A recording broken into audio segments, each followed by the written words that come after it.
All right, so let's go ahead and wrap up this session with some key points, important reminders, and resources.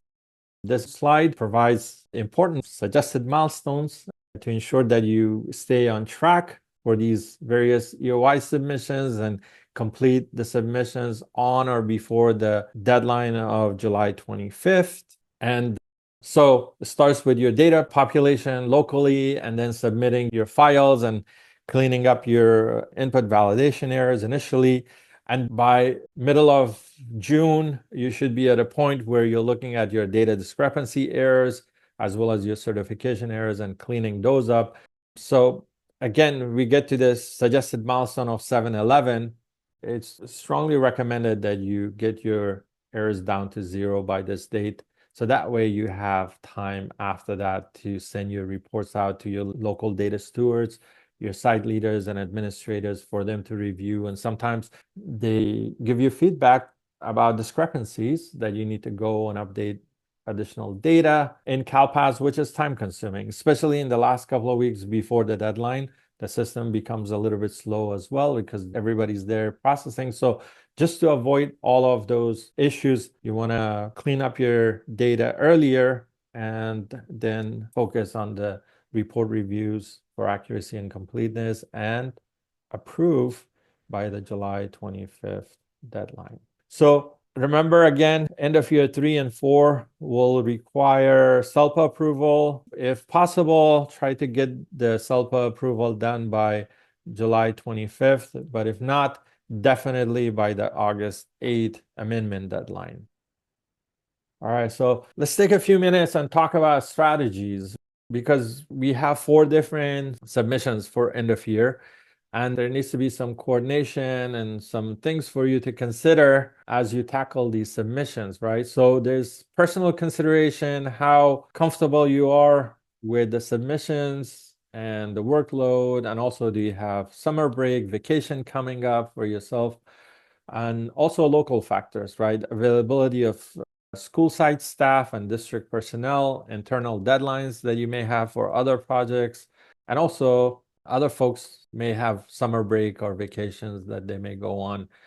And priority of data submission, right? There's Perkins funding data that will affect your data submission, public data statistics, cohort results, all of these things that you need to keep an eye on. And potential reporting milestones, right? We talked about that a little bit. Last day of new enrollments, when are final grades available, and last day of school. So those are some of the things that will also affect your submissions. And then we have the CalPAS deadlines, benefits and consequences of meeting the initial EOY deadline and amendment window deadline. So we have a slide that talks about consequences of not submitting your data on time, especially for EOY is very important. So as part of your planning, as I mentioned earlier, you want to identify your stakeholders earlier on and the folks that are subject matter experts and get together with them, start collaborating, identifying who the owners of the EOY data are, and data stewards will be reviewing the reports. That's what you want to do. And also use the end of year checklist, as I mentioned earlier, to basically assign tasks to various people, right? With start and completion dates based on their availability, etc. Set expectations for submission and reporting. So make a training calendar if you need to train folks internally. Create timeline for local milestones. Use the EOY checklist again to help you with that. And create an understanding what success is, right? Find a consensus on reasonable certification dates. Explain the consequences of failing to review reports, the California dashboard, cohort, etc. How it's going to affect those various systems. So in this section, we have identified a few strategies, and these are just recommendations, right? Just to give you some ideas, but you will have obviously your own customized strategy for your LEA that best suits your situation.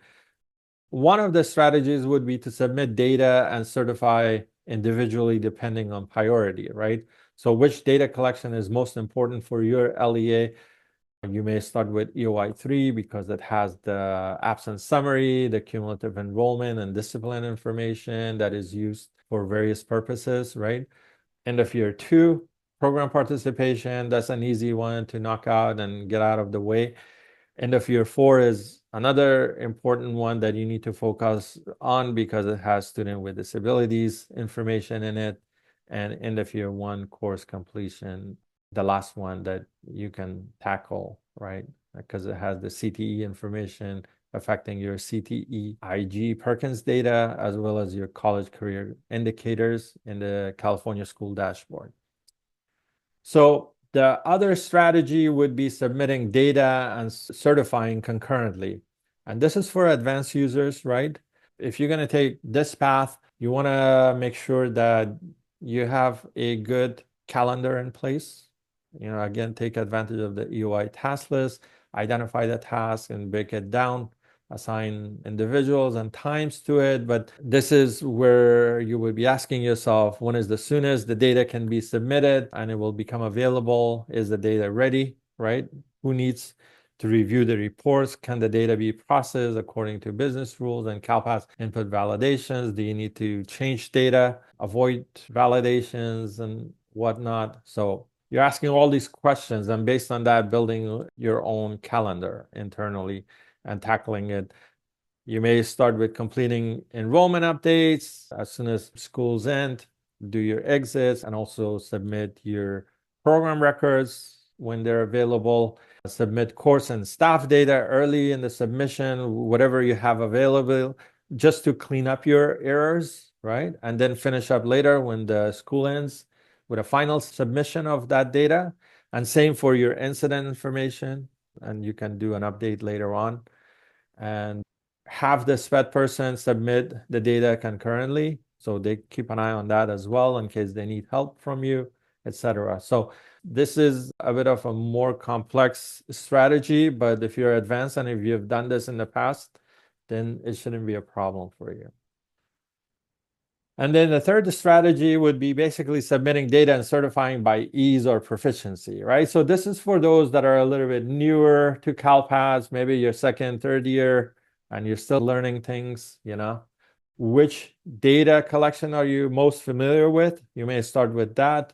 Who's available to review the reports? That's an important consideration, right? How much time is required to complete the submission?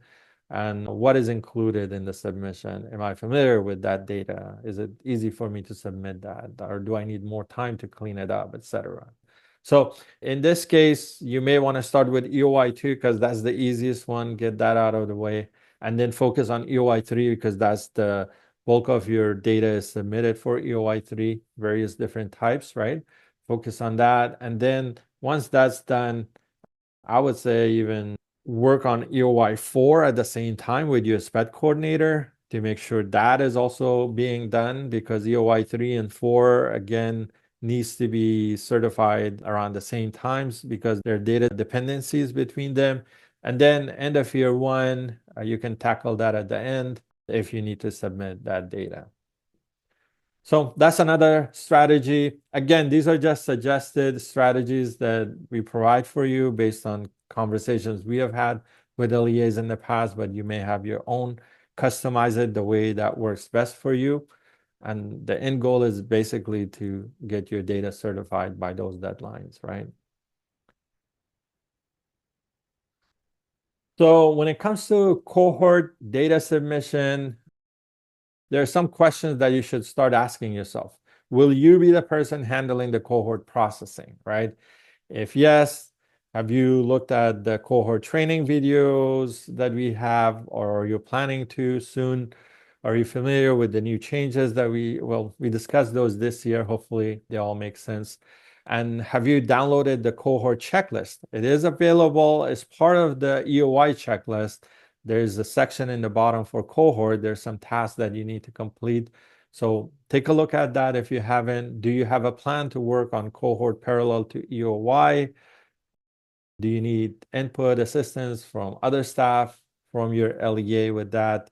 If so, are you aware of their summer schedule to make sure that they're available to help you? And are you aware that the cohort and EOY deadlines Actually, they're not the same, right, this year. So they've been decoupled, but the deadline is August 15th. So just kind of keep that in mind. So these are some of the questions that you want to ask yourself just to get yourself ready for cohort as well, and some considerations. And this slide basically shows what happens if you do not certify your end of year submissions. There are a couple of submissions that will directly impact the California School Dashboard Indicators, specifically EOY 1 and end of year 3, right? So you definitely want to share this with other folks to make sure that they are aware of the importance of these data submissions.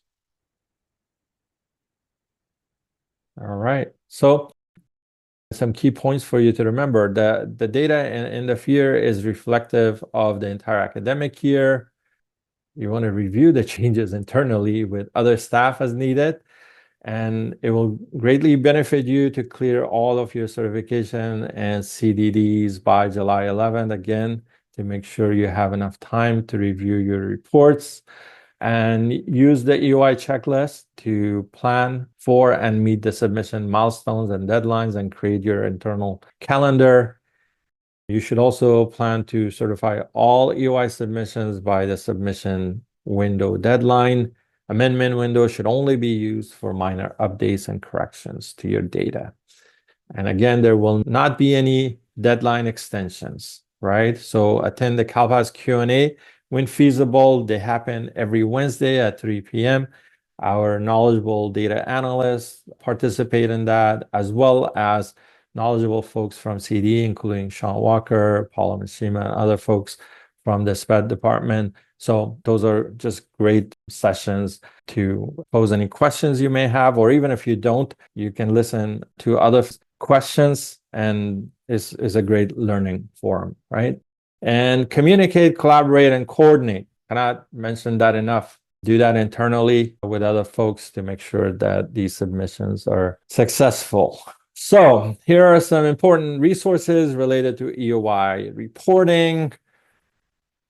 We have the Bridge. You can register for live sessions in Bridge and also download documentations from there. We also have the YouTube channel, great resource for the recordings of these sessions that we have, and many other videos that we put in there. We have the references page in the CalPAS user manual that has links to all the documentations and important references, and the California Department of Education Systems documentation page for CalPAS. System documentation, again, links to all these reference documents, as well as access to the flashes, FAQs, calendar page, tons of resources there, very useful. And last but not least, the CSIS resources page where we post the training material. So the best and most efficient way of getting help is through the web form. It's very quick. You fill it out, or you can send an email to the calpas-support@cde.ca.gov. Both will go into our ticketing system and get assigned to an agent, and they get back to you.